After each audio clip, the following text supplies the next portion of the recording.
જો તમે યુકેમાં રહેતા હોવ અને આગામી સમયમાં બ્રિટિશ સિટીઝનશીપ અથવા ઇન્ડેફિનેટ લીવ ટુ રિમેઇન એટલે કે ILR માટે અરજી કરવાની તૈયારી કરી રહ્યા હોવ તો આ સમાચાર તમારા માટે અત્યંત મહત્વના છે, કારણ કે માત્ર વર્ષો સુધી યુકેમાં રહેવું, ટેક્સ ભરવો કે કાયદાનું પાલન કરવું પૂરતું નથી. તમારી અરજીના રસ્તામાં એક નાની પરંતુ ખૂબ જ મહત્વની પરીક્ષા આવી શકે છે અને તેનું નામ છે life in the UK test. ખાસ કરીને યુકેમાં રહેતા ભારતીયો અને ગુજરાતીઓ માટે આ ટેસ્ટ ઘણી વખત મુશ્કેલ બની જાય છે, કારણ કે તેમાં માત્ર અંગ્રેજી ભાષા નહીં પરંતુ બ્રિટનનો ઇતિહાસ, સંસ્કૃતિ, પરંપરાઓ, સંસ્કાર અને યુકેમાં જીવન સાથે જોડાયેલા અનેક પ્રશ્નો પૂછવામાં આવે છે.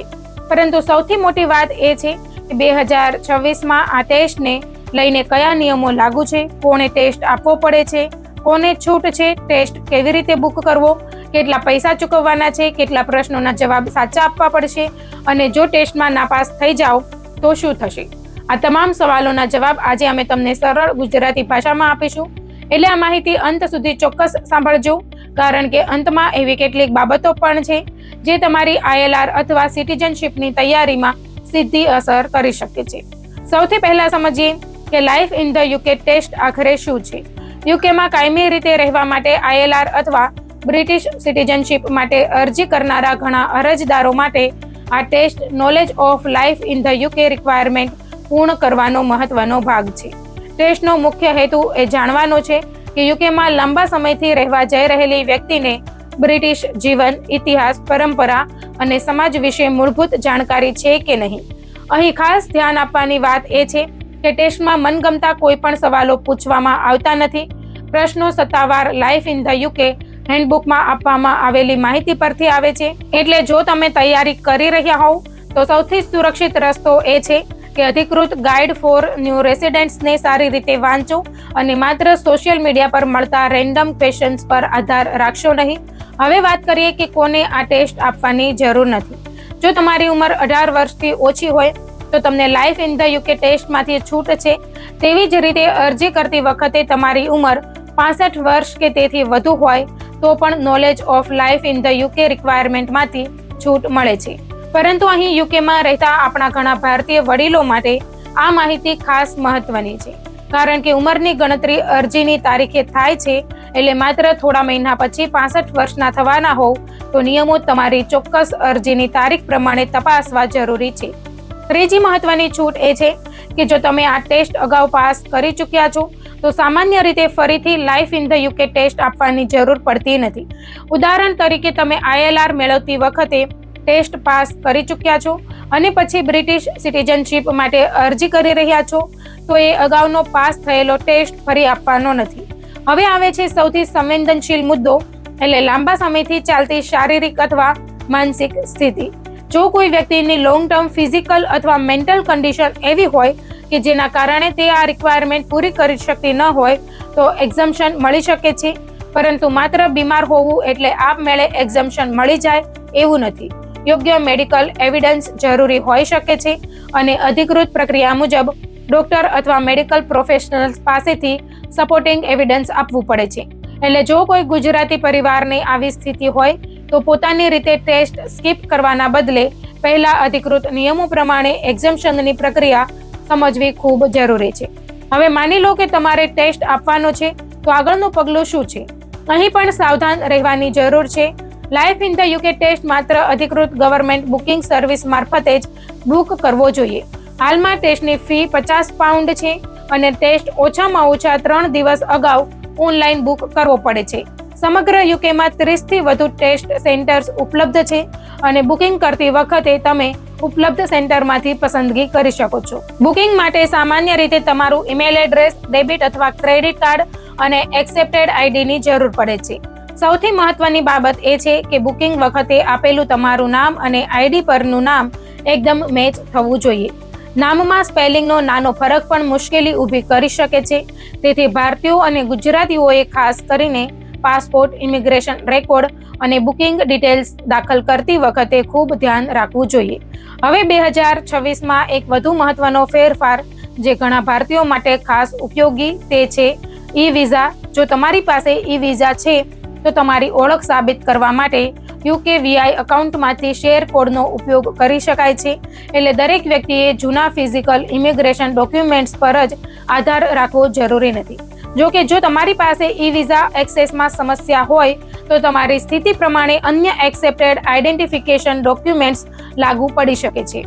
અને અહીં એક મોટી ભૂલ ક્યારેય ન કરશો. ટેસ્ટ સેન્ટર પર બુકિંગ વખતે વાપરેલું એજ આઈડી અથવા માન્ય ડિજિટલ વેરિફિકેશન લઈને જવું. ઓરિજિનલ ડોક્યુમેન્ટ જરૂરી હોઈ શકે છે. ફોટોકોપી અથવા સ્ક્રીનશોટ સ્વીકારવામાં આવતું નથી. 2026ના અપડેટેડ આઈડેન્ટિફિકેશન રૂલ્સ મુજબ ઈ-વિઝા ધરાવતા ઉમેદવારો માટે શેર કોડ મહત્વની ઓળખ પ્રક્રિયા બની છે. હવે આવીએ ટેસ્ટના દિવસે. Life in the UK test computer પર લેવામાં આવે છે. તમને કુલ 45 મિનિટનો સમય આપવામાં આવે છે અને તેમાં 24 પ્રશ્નોના જવાબ આપવાના હોય છે. એટલે સરેરાશ દરેક પ્રશ્ન માટે તમારી પાસે 2 મિનિટથી પણ ઓછી નહીં પરંતુ પૂરતો સમય હોય છે. છતાં સમયનો યોગ્ય ઉપયોગ કરવો જરૂરી છે. સૌથી મહત્વની વાત, પાસ થવા માટે ઓછામાં ઓછા 75% સ્કોર જરૂરી છે 24 પ્રશ્નોના ટેસ્ટમાં. એટલે ઓછામાં ઓછા 18 પ્રશ્નો સાચા હોવા જરૂરી બને છે. અહીં ઘણીવાર લોકો એક ભૂલ કરે છે. તેઓ માને છે કે બ્રિટિશ હિસ્ટ્રીના થોડા ફેમસ ફેક્ટ્સ યાદ કરી લીધા એટલે ટેસ્ટ પાસ થઈ જશે. પરંતુ સત્તાવાર હેન્ડબુકમાં બ્રિટિશ ટ્રેડિશન્સ, કસ્ટમ્સ, હિસ્ટ્રી અને યુકેમાં જીવન સાથે જોડાયેલી વિવિધ માહિતી હોય છે. એટલે તૈયારી સ્ટ્રક્ચર્ડ રીતે કરવી વધારે સારી છે. અને હવે સૌથી મહત્વનો પ્રશ્ન, જો ટેસ્ટના દિવસે તમે ખોટું આઈડી લઈ જાઓ તો અહીં કોઈ રિસ્ક લેવાનો નથી. જો તમે યોગ્ય આઈડીથી તમારી ઓળખ સાબિત ન કરી શકો તો તમને ટેસ્ટ આપવા દેવામાં આવી શકે નહીં અને સામાન્ય રીતે ટેસ્ટ ફીનું રિફંડ પણ મળતું નથી. એ જ રીતે જરૂરી પ્રક્રિયામાં ફોટો વેરિફિકેશનનો પણ ભાગ હોઈ શકે છે. એટલે ટેસ્ટ સેન્ટર પર જતા પહેલા બુકિંગ કન્ફર્મેશન, આઈડી અને ઈ-વિઝા શેર કોડ જેવી બાબતો ફરી એકવાર ચેક કરવી ખૂબ જરૂરી છે. હવે માની લો કે તમે ટેસ્ટ આપી દીધો અને 75% કે તેથી વધારે સ્કોર મેળવીને પાસ થઈ ગયા. ત્યારબાદ તમને એક યુનિક રેફરન્સ નંબર મળે છે. આ નંબર ખૂબ જ મહત્વનો છે કારણ કે ILR અથવા બ્રિટિશ સિટીઝનશીપની એપ્લિકેશનમાં હોમ ઓફિસ આ રેફરન્સ દ્વારા તમારો ટેસ્ટ પાસ વેરીફાઈ કરી શકે છે. એટલે રિઝલ્ટ મળ્યા પછી આ રેફરન્સ નંબર સુરક્ષિત રીતે સાચવી રાખવો જોઈએ. અને અહીં ભારતીયો માટે એક રાહતની વાત છે. જો તમે એક વખત life in the UK test pass કરી લો અને પછીના ઇમિગ્રેશન અથવા નેશનાલિટી એપ્લિકેશનમાં એ જ પાસ માન્ય હોય તો માત્ર ફરીથી એપ્લિકેશન કરવા માટે ફરી ટેસ્ટ આપવાની જરૂર નથી. પરંતુ જો તમે ટેસ્ટમાં ફેલ થઈ જાઓ છો તો શું? અહીં પણ દુનિયા ખતમ થઈ જતી નથી. તમે ફરીથી ટેસ્ટ બુક કરી શકો છો અને ફરી પ્રયાસોની કોઈ ફિક્સ્ડ લિમિટ નથી. જો કે દરેક નવા એટેમ્પ્ટ માટે ફરીથી £50 ફી ચૂકવવી પડે છે. એટલે વારંવાર ગેસ કરીને ટેસ્ટ આપવાના બદલે પ્રથમ અટેમ્પ્ટ પહેલા ઓફિશિયલ હેન્ડબુકને સારી રીતે તૈયાર કરવી વધારે સમજદારી છે. કારણ કે દરેક નવા ટેસ્ટમાં પ્રશ્નો અલગ હોઈ શકે છે અને રેન્ડમ ક્વેશ્ચન બેંકમાંથી પ્રશ્નો આવી શકે છે. હવે બુકિંગ કેન્સલેશનની વાત પણ ખૂબ મહત્વની છે. જો તમે ટેસ્ટ આપી શકવાના ન હોવ અને કેન્સલેશન અથવા રીઅરેન્જમેન્ટ કરવું હોય તો ઓછામાં ઓછા 72 કલાક એટલે કે 3 દિવસ પહેલા કાર્યવાહી કરશો તો રિફંડ મળી શકે છે. પરંતુ છેલ્લી ઘડીએ કેન્સલેશન અથવા રીઅરેન્જમેન્ટ કરશો તો રિફંડ મળવાની શક્યતા રહેતી નથી. ખાસ કરીને કામકાજ કરતા ભારતીયો અને ગુજરાતીઓએ આ બાબત ધ્યાનમાં રાખવી જોઈએ. કારણ કે જોબ, ફેમિલી કમિટમેન્ટ અથવા ટ્રાવેલને કારણે છેલ્લી ઘડીએ અપોઇન્ટમેન્ટ બદલવાની જરૂર પડી શકે છે. હવે એક ખૂબ ગંભીર ચેતવણી, life in the UK test કોઈ સામાન્ય ક્વિઝ નથી જેને કોઈ બીજા માણસ પાસેથી કરાવી શકાય. ચીટિંગ, ખોટા ડોક્યુમેન્ટ્સ અથવા ખોટા ટેસ્ટ રિઝલ્ટનો ઉપયોગ કરીને ઇમિગ્રેશન અથવા સિટીઝનશીપ એપ્લિકેશન આગળ વધારવાનો પ્રયાસ ગંભીર પરિણામો લાવી શકે છે.